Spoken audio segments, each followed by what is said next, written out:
நம்முடைய தலைவர், தமிழர் தலைவர் ஐயா அவர்கள் 90 பொதுக்கூட்டங்களை ஏற்பாடு செய்து 90 நாட்கள் 130ற்கு மேற்பட்ட பொதுக்கூட்டங்களிலே கலந்து கொண்டு உரையாற்ற வேண்டும் என்ற அறிவிப்போடு நாடு முழுவதும் மக்களை சந்தித்து இன்றைய திராவிட மாடல் ஆட்சியின் சாதனைகளையும்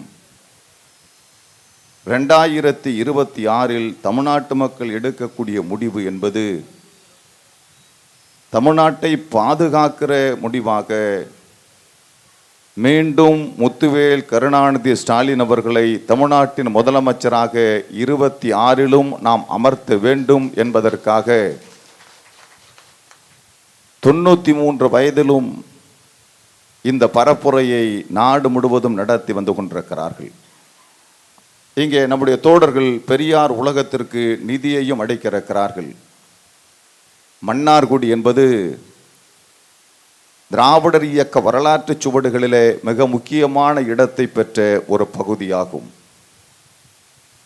அதனால்தான் தமிழ்நாட்டில் மற்ற மாவட்டங்கள் தருகிற நிதியை விட மன்னார்குடி ₹1 கூட தான் கொடுக்கும் என்ற நம்பிக்கையை நாம் இன்றைக்கும் பெற்றிருக்கிறோம் என்ற அடிப்படையிலும், குறிப்பாக ஒரு தலைவனுடைய உழைப்பு, அந்த உழைப்பால் பெற்றிருக்கக்கூடிய பயன்களை நன்றி உணர்ச்சி காட்டுகிற வகையில்தான் இந்த நிகழ்ச்சி என்பது நடைபெறுகின்றன. அறிவுலக பேராசான் தலைவர் தந்தை பெரியார், தந்தை பெரியார் அவர்களுக்கு பிறகு அன்னை மணியம்மையார் அவர்கள், அன்னை மணியம்மையார் அவர்களுக்கு பிறகு இந்த இயக்கத்தின் தலைமை பொறுப்பை ஏற்ற நம்முடைய தமிழர் தலைவர் ஐயா அவர்கள் பெரியார் காலத்தில் இந்த இயக்கம் இருந்த வீழ்ச்சி வேக தன்மைகளும் இன்றைக்கு இருக்கக்கூடிய வீழ்ச்சி வேக தன்மைகளையும் நாம் ஒப்பிடுவோமையானால் பெரியார் காலத்தில் இருந்த எதிரிகள் நாணயமான எதிரிகள், இன்றைக்கு இருக்கிற எதிரிகள் என்பவர்கள் வஞ்சகமான எதிரிகள். எனவேதான் இந்த எதிரிகளை களத்தில் நாம் சந்திக்கிற போது ஒரு தத்துவம் பெற்றிருக்கிற வெற்றி. நான் உதாரணத்திற்கு சொல்ல விரும்புவது, பெரியார் காலத்தில் நண்பர்களே, தமிழ்நாட்டில் இருந்த இடஒதுக்கீடு என்பது 49 விழுக்காடு.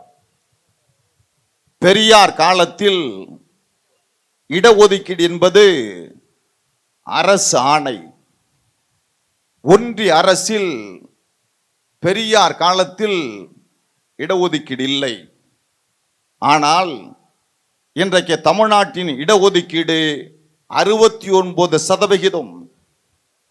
இன்றைக்கு தமிழ்நாட்டின் இடஒதுக்கீடு சட்ட ரீதியாக பாதுகாக்கப்பட்டிருக்கிற பெருமை.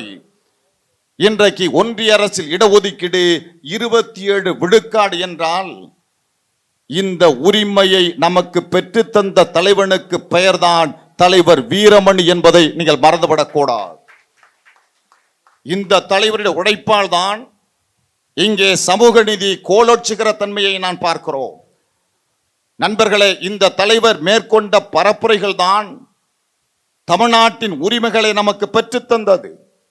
உங்கள் பல பேருக்கு தெரியும், நம்முடைய தமிழர் தலைவர் அவர்கள் கன்னியாகுமரியில் புறப்பட்டு திருத்தணி வரையிலும், ராமேஸ்வரத்தில் புறப்பட்டு சிதம்பரம் வரையிலும் தன்னுடைய பரப்புரையை மேற்கொண்ட போது வஞ்சிக்கப்படும் தமிழ்நாடு, வஞ்சிக்கப்படும் விவசாயம் என்ற பரப்புரையின் மூலமாக ஒரு கருத்தை முன்வைத்தார்.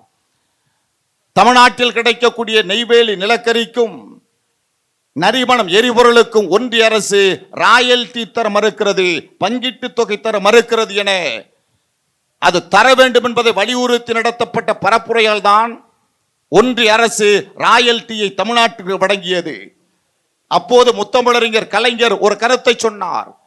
நம்முடைய தலைவர் அவர்களும் கலைஞர் அவர்களும் உரையாடி கொண்டிருக்கிற போது நம்முடைய தலைவரை பார்த்த கலைஞர் சொன்னார், இந்த தலைவர் வீரமொழி உழைப்பால் தான் ஒன்றிய அரசு நமக்கு ராயல்டி தந்திருக்கிறது. இந்த ராயல்டியை வைத்து தான் தமிழ்நாட்டின் நலத்திட்டங்களை நாம் வழங்குகிறோம் என ஒரு முதலமைச்சர் சொல்லக்கூடிய அளவிற்கு ஒரு மாநிலத்திற்கு உரிமையை பெற்று தந்த தலைவர் இந்த தலைவர் என்பதை நாம் மறந்துவிடக்கூடாது. நண்பர்கள், இவர்தான் முதலிலே காவேரி பிரச்சனைக்கு நடுவர் மன்றம் அமைக்க வேண்டுமென தமிழ்நாட்டில் முதல் போராட்டம் நடத்திய முதல் தலைவர் இந்த தலைவர் என்பதை மறந்துவிடக்கூடாது.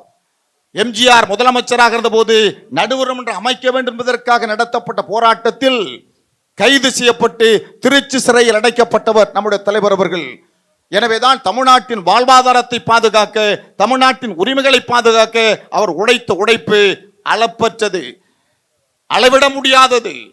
எனவே அப்படிப்பட்ட தலைவருக்கு நன்றி பெருக்கை காட்டுகிற வகையில் தான் நாம் இந்த நிகழ்ச்சி நடத்தி கொண்டிருக்கிறோம். இன்றைக்கு அவருக்கு வயது 93. நீங்க உலக வரலாற்றை புரட்டுங்கள். உலக வரலாற்றை புரட்டுவோமையானால் 93 வயதில் ஒரு தலைவர் 83 ஆண்டு காலம் மக்கள் மத்தியில் உலகத்தில் நித்தமும் பேசுகிற ஒரே தலைவர் நம்முடைய தமிழர் தலைவர் அவர்களை தவிர வேறு எவரும் உலகத்தில் கிடையாது. 83 ஆண்டு காலம் மேடையில் பேசிக்கொண்டே இருக்கிறார், நித்தமும் மக்களை சந்தித்துக் கொண்டே இருக்கிறார். இது ஒரு உலக அதிசயம்.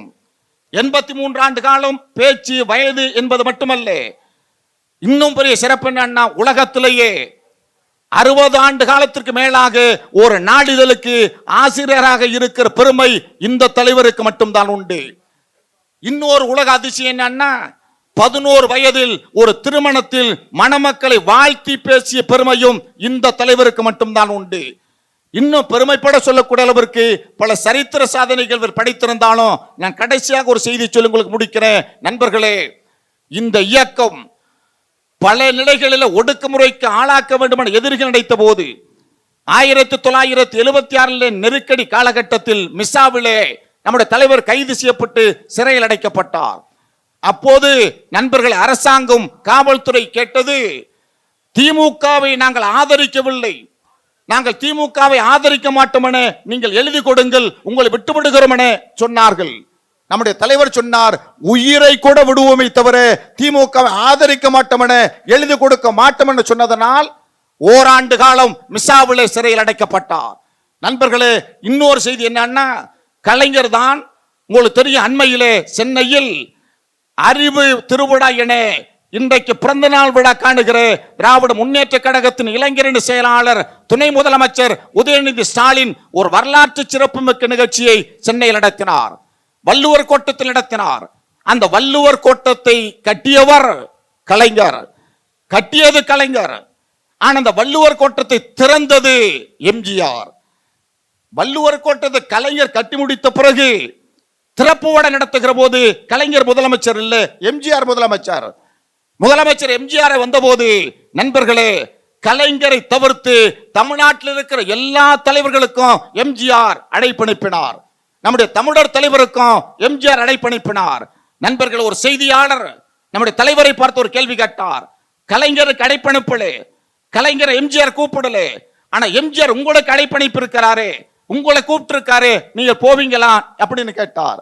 அதுக்கு நம்முடைய தலைவர் பதில் சொன்னார், என்றைக்கு முத்தமிழறிஞர் கலைஞர் நண்பர்கள் வள்ளுவர் கோட்டத்தில் கால் வைக்கிறாரோ அன்றைக்கு தான் என்னுடைய காலம் வள்ளுவர் கோட்டத்தில் படுமென சொன்னவர் இந்த தலைவர்.